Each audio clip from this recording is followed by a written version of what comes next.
Ethos of Silence.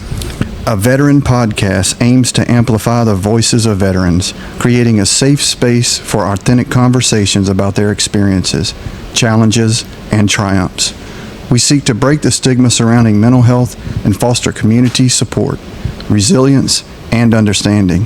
Through storytelling, expert insights, and candid discussions, we strive to inspire healing, promote awareness, and empower veterans on their journeys. Welcome. All right, so I'm back with Chuck, and I'm trying to figure out his transition. You know, the the career jammer got up with him, and then he's talking with his monitor, trying to figure out what he's going to do. He's been an instructor in Pensacola for a while now, and they're trying to tell him that, hey, the career monitor, hey, man, you've been teaching Marines. We'd love for you to go up to North Carolina, Cherry Point, where we train Marines on how to work on the aircraft, the top model series that you worked on, that you're the expert on. You've been training them on the basics avionics down in Pensacola. Now we'd love for you to go to North Carolina and train Marines on how to work on the Harrier and be one of the last instructors teaching the last waves of students that we've got going out to work on the type model series that you worked on in the Marine Corps. It'd be a perfect fit, be a perfect way to get you out of the Marine Corps. Everything else, nice, easy duty station, North Carolina. You love it. You know, we know how much you hate the beach. There's a beach there. We know how much you hate the cold weather. You know, it gets cold there. It's a perfect fit. So obviously you tell them no. So like, what was your transition process like? Because a lot of Marines and a lot of people and just a lot of like your daughters are going to hit a hard point in their life where they look at something and it's time to transition. Like, I've been doing something for so fucking long, right? And for you had a career in the Marine Corps for 15 plus years, and now you're transitioning from this man, this myth, this legend of Charles that took out Marines, that trained Marines, that did all these amazing things, that won all these amazing awards on paper. And like, I am this person, right? I've built this mountain, you know, from having my dad sign these papers and saying, hey, I'm not sure if you can actually be a Marine, but I'm going to sign because you have enough faith in yourself that you can do it. It seems like an impossible mission, you know. And this man from here grows into this. And then it's like at a blink of an eye, a snap of a finger, you have to reinvent yourself, right? How was that transition? What did you decide to do with that transitional period? Did you try and become a civilian for a little while before you jumped back into the Navy, or what did you do? So initially when I got out, I wanted to make it so I couldn't go back and I couldn't back out, as I've done this before. I had up until this point, I had re-enlisted 2 times. Yeah, man. Like we hear the great stories of the leaders who burn the boats and like there is no fucking retreat. We're only going to move forward. Like there is no going back. We're only going to move forward. About like the people in the Marine Corps who decide that they are never going to do the MCIs required to become a fucking sergeant, so they are going to get out. Like, I am not painting that as a path for me to take to re-enlist to be a sergeant, even though I am the best fucking corporal you have. I am not doing those fucking MCIs. You cannot promote me to sergeant. I am getting the fuck out. People who decide and draw that fucking line, they burn the fucking boats. Like, I know that I'm doing 4 years and I'm getting out. I'm not even leaving that as a fucking option for my career. Cool. So that's basically what I did. Almost immediately, I started researching what my options are, and I started looking into programs, and I was able to get into TRS. Like I said, this is all last minute kind of stuff within maybe less than 90 days. Because they at the same time, they were kind of dragging their feet. They kind of wanted to paint me in a corner where to force me. And I didn't want that. So I go through TRS, steps and taps, and there's a skill bridge program. I was able to get on that, and it was actually for Boeing. So my thought process was I would do this skill bridge program, get my A&P. So working on aircrafts, A&P is your airframes and power plants, which is kind of completely opposite of what you did because you've been avionics his entire time. But I mean, we're kind of aware that obviously fucking the airframe is where the outriggers are and where the ailerons are and everything else that we've rigged to fucking work. So we're aware that it exists, you know, and the power plant's the engine, which we basically work on whenever, you know, people don't know that any of their shit's working. They come to avionics to fix it. So we have a very good kind of grasp on how all that stuff works, but we've never like turned the wrench on the fucking aileron to put it in place. You know, we've never put it in the aircraft and actually tightened it down. We've tightened down the ALPR, which is the aileron positioner resolver, which tells it where to be whenever the pilot, you know, moves his stick around or whatever, you know. So we have a very good touch to it, but we don't have the type of touch to actually get that certification. So it's going to take a little bit of effort, a little bit of learning, but it's not anything that's outside of your warehouse to learn. Am I somewhere close?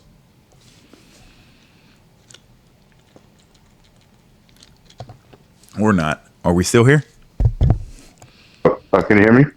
I got you. Yeah.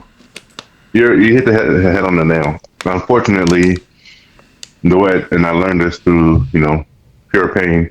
The Marine Corps is not best set up for this transition purpose. Right? The Marine Corps again is the weapon, mission accomplishment. Right? It has what it needs, and it figures everything else out on the go.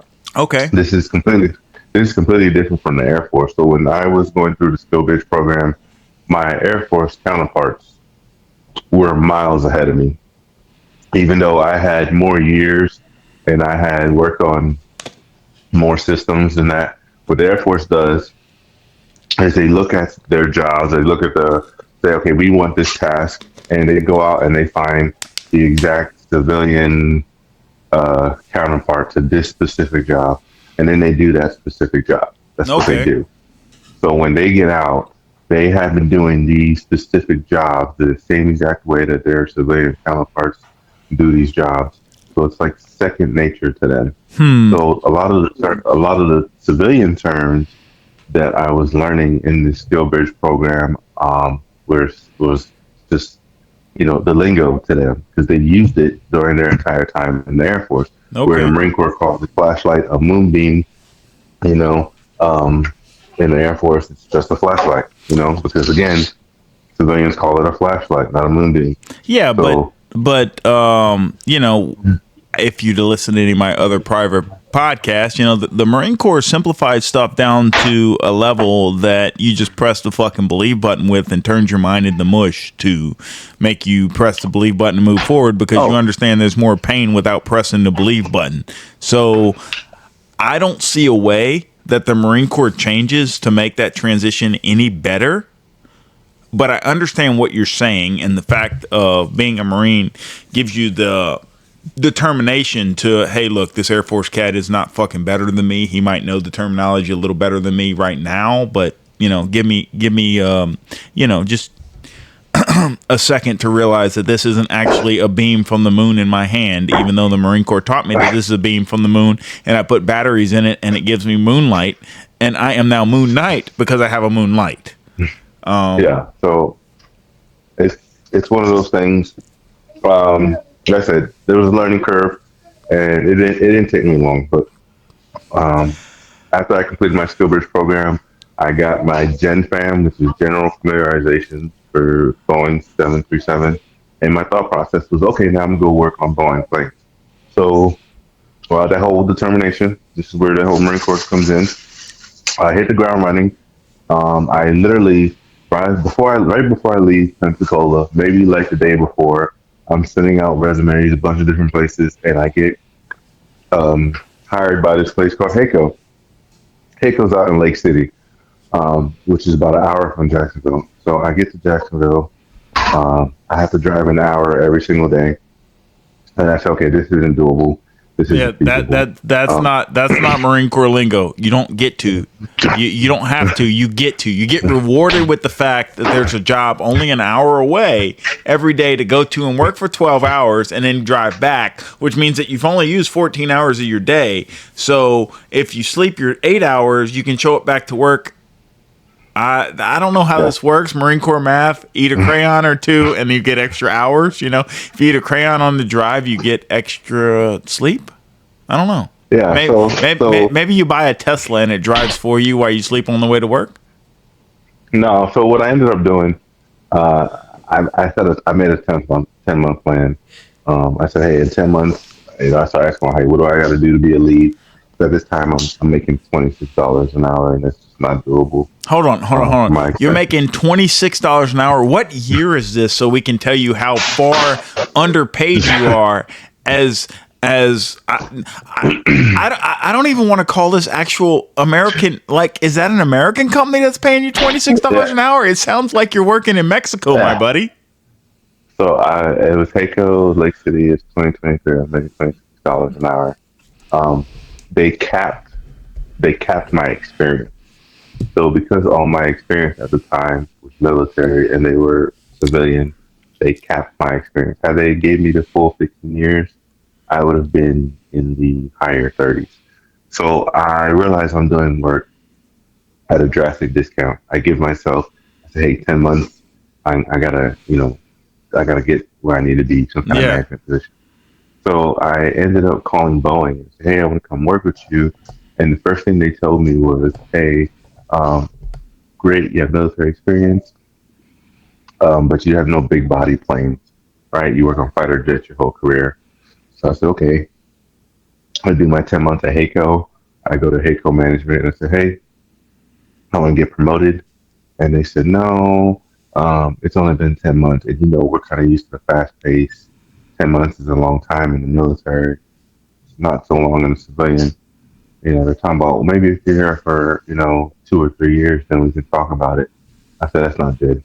So I put my resume out there, and I end up picking up, luckily, pick up some contract work.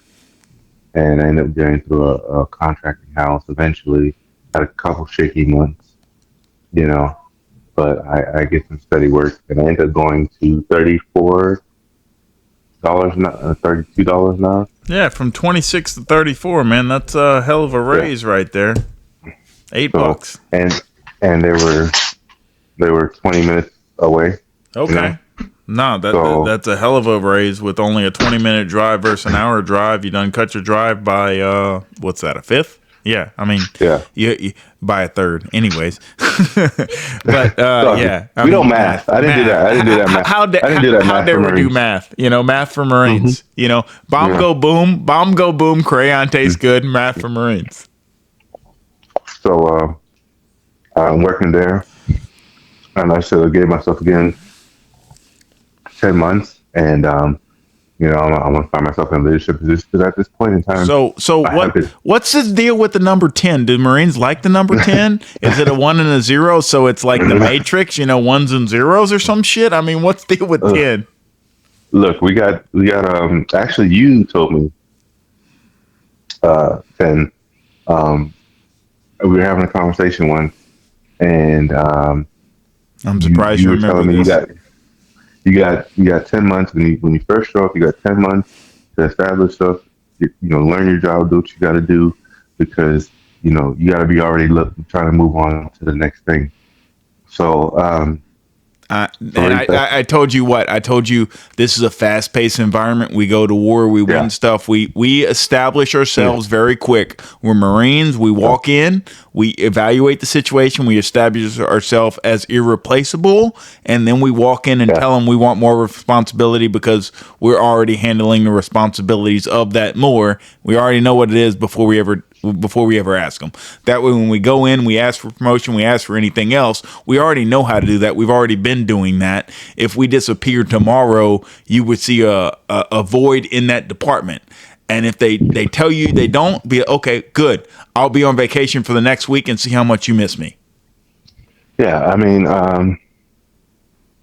the 10-month thing, it was when we think about it, we were home for 10 months and we deployed again. 10 months was kind of just that magical number that always stuck out.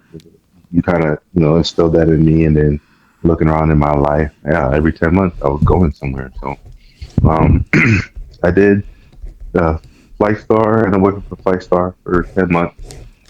again, asking, hey, I want to be in a leadership position. I want to do this, I want to do that. Hey, no, yeah, I've really been around. I called a lucky break. Here's my lucky break. Lucky breaks. Back to episode 1, Lucky Breaks. I don't even know what episode we on, but here we go. Lucky break 105. The guy I ended up interviewing with for Boeing was a Marine. He was a Marine. Semper Fi. And he just loved my story. You know, I got out in January 2023, with the goal of working for Boeing. I called them when I first got out. Nothing. Went found a big body aircraft job. 10 months, called them again. They said, hey, wrong aircraft. So I switched. I was working on Airbuses, which are French. So I wanted to work for Boeing. Fuck. Hey, well, at least Loucks told me about this 10-month rule. I didn't waste 3 fucking years like these other assholes asked me to. Next. Well, no, because what he told me is they just needed a big body aircraft. That's all you needed, big body aircraft. Yeah. And so I got the first job, big body aircraft experience. Mission accomplishment. Bing, bang, boom.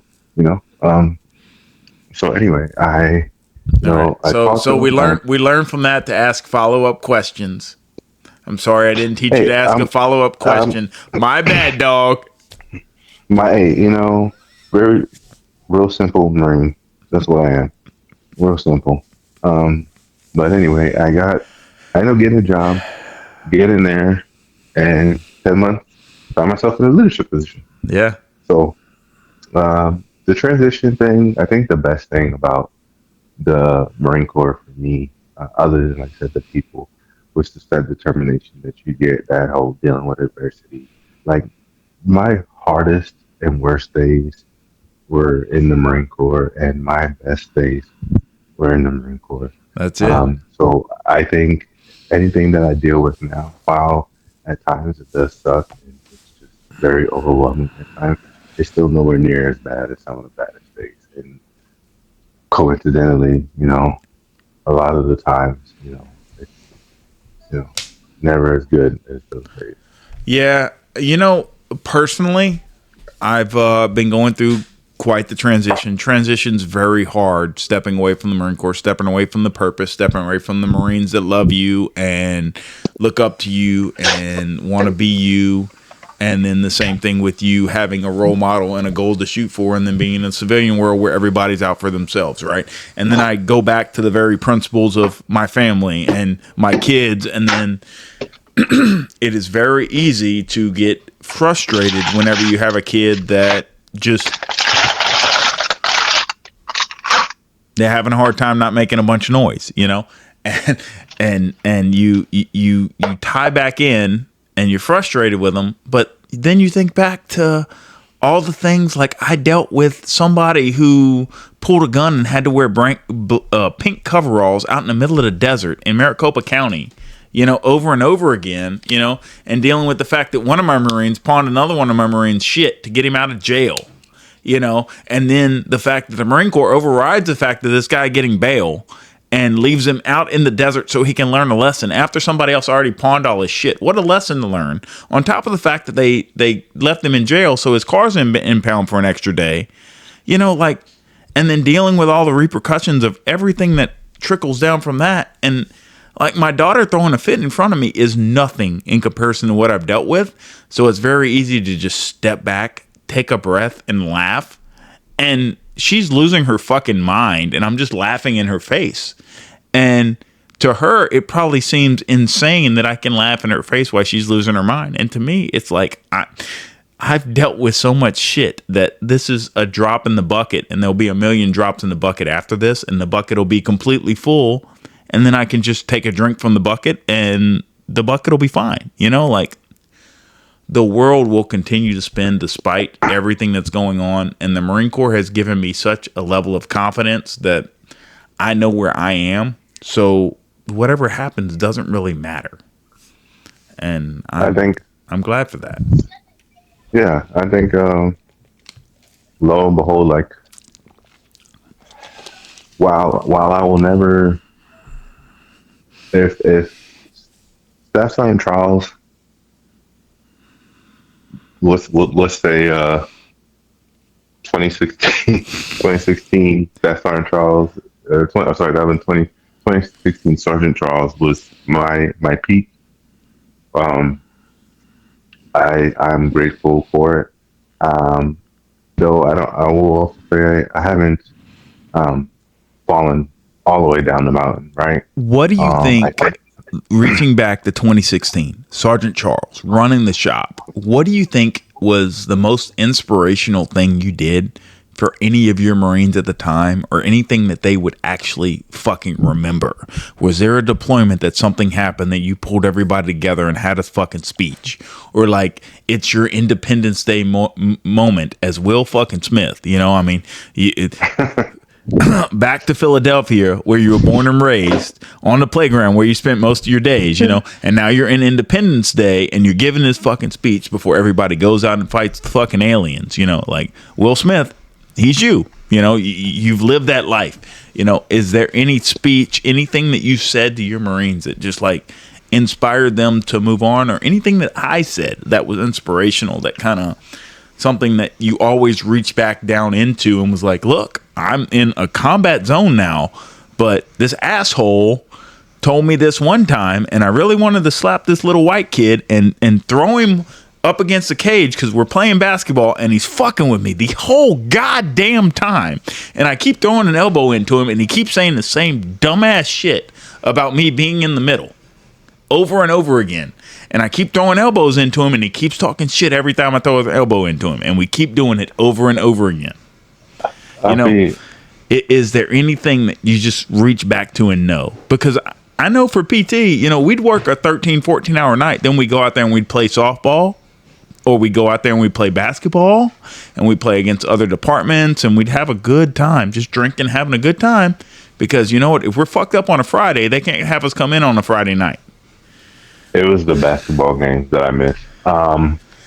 But you know, one thing you did, when you left, when it was your time to go, you just left.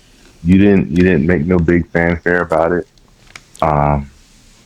And you left, and you allowed, when you left the situation, you left us in such a way that we were able to continue on. There was no giant hole.